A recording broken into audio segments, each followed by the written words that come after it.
연천지하철이나 파고만 되면 그 왜 못 팝니까? 네. 지금 가만히 파는 오늘 시간이 아쉽습니다. 벌써 시간이 50분이 다 지났는데요. 네네. 제 4회 땅굴도 이 발견하는데 300차례 시추 작업을 했다고 합니다. 그렇죠. 그리고 한국과 미국이 완전히 정보를 온갖 서로 교환하고 정보 작업을 해서 그 땅굴 안을 발견하는데 300차례 시추 작업을 했고 10년이 걸렸다고 하더군요. 맞습니다. 자, 그러나 10년이 아니라 20년이 걸려도 우리의 안보 구멍에 예. 빈틈이 없어야 된다라고 하는 그 시추 작업, 탐사 작업은 계속해야 된다고 생각합니다. 오늘 세 분 토론 대단히 감사합니다. 네, 감사합니다. 감사합니다. 네.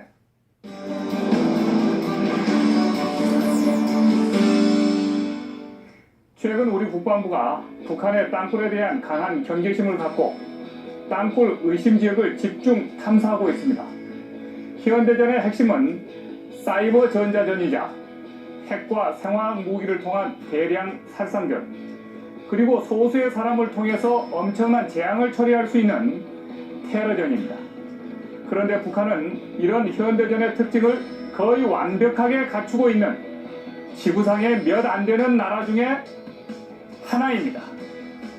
수시로 우리 사회를 교란시키는 사이버 테러를 가하고 있고 핵을 보유했으며 엄청난 양의 생화학 무기를 확보하고 있습니다.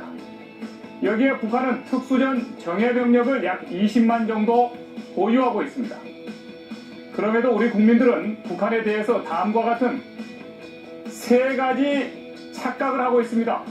첫째, 북한은 당연히 붕괴할 것이라는 착각.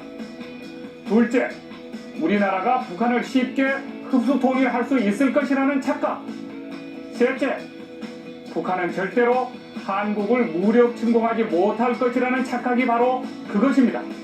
그러나 북한도 구소련이나 구동독처럼 쉽게 무너질 것이라는 그런 착각은 빨리 버리는 것이 좋습니다. 구소련은 미국과의 군비 경쟁에 뒤지지 않으려고 이미 파탄난 경제력을 과도하게 군사비에 쏟아붓다가 붕괴된 나라입니다.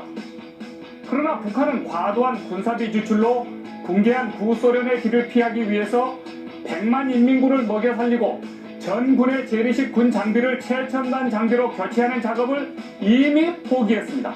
대신 아주 적은 국방비로 핵과 생화학 무기, 장거리 미사일 등 엄청난 대량 살상 무기를 개발했으며 소수 정예군을 특수 병력화시키는 쪽으로 이미 군사력을 재배치했습니다. 그리고 북한이 구동독처럼 그렇게 붕괴할 것이라는 착각도 버려야 합니다. 구동독의 붕괴 당시 보호국가는 함께 붕괴의 운명을 맞은 구소련이었지만 지금 북한의 보호국가는 강대국으로 이렇게 부상하고 있는 중국입니다.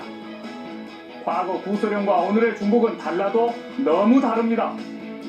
끝으로 동독에는 핵이 없습니다. 그러나 북한은 핵을 갖고 있습니다.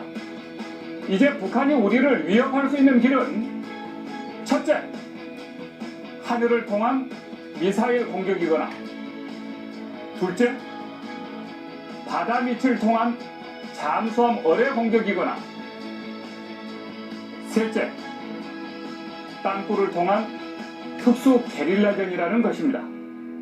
이런 점에서 땅굴은 이제 대한민국 21세기 안보에 피할 수 없는 핵심 이슈인 것입니다. 장성민의 시사탱크, 저는 내일 이 시간에 다시 찾아뵙겠습니다. 시청해주신 여러분 대단히 고맙습니다. 구동독처럼 그렇게 붕괴할 것이라는 착각도 버려야 합니다. 구동독의 붕괴 당시 보호국가는 함께 붕괴의 운명을 맞은 구소련이었지만 지금 북한의 보호국가는 강대국으로 이렇게 부상하고 있는 중국입니다. 과거 구소련과 오늘의 중국은 달라도 너무 다릅니다. 끝으로 동독에는 핵이 없습니다. 그러나 북한은 핵을 갖고 있습니다.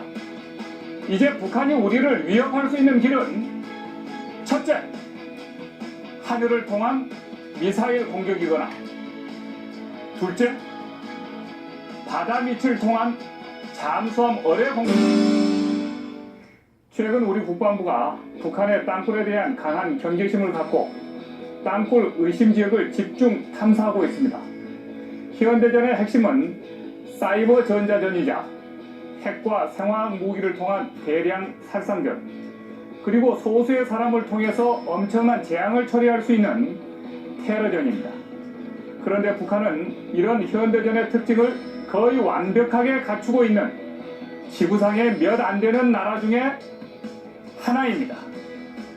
수시로 우리 사회를 교란시키는 사이버 테러를 가하고 있고 핵을 보유했으며 엄청난 양의 생화학 무기를 확보하고 있습니다. 경쟁에 뒤지지 않으려고 이미 파탄난 경제력을 과도하게 군사비에 쏟아붓다가 붕괴된 나라입니다.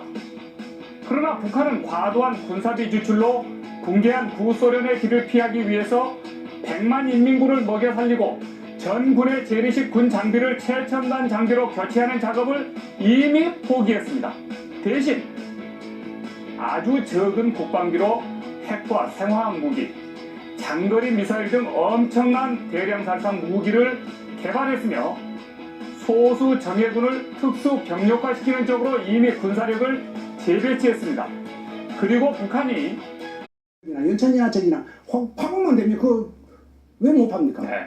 지금 가만히 파는 거. 오늘 시간이 아쉽습니다. 벌써 시간이 50분이 다 지났는데요. 네네. 제 4회 땅굴도 이 발견하는데 300차례 시추 작업을 했다고 합니다. 그렇죠. 그리고 한국과 미국이 완전히 정보를 온갖 서로 교환하고 정보 작업을 해서 그 땅굴 안을 발견하는데 300차례 시추 작업을 했고 10년이 걸렸다고 하더군요. 맞습니다. 자, 그러나 10년이 아니라 20년이 걸려도 우리의 안보 구멍에 예. 빈틈이 없어야 된다라고 하는 그 시추 작업, 탐사 작업은 계속해야 된다고 생각합니다. 오늘 세 분 토론 대단히 감사합니다. 네, 감사합니다. 감사합니다. 네. 여기에 북한은 특수전 정예병력을 약 20만 정도 보유하고 있습니다. 그럼에도 우리 국민들은 북한에 대해서 다음과 같은 세 가지 착각을 하고 있습니다.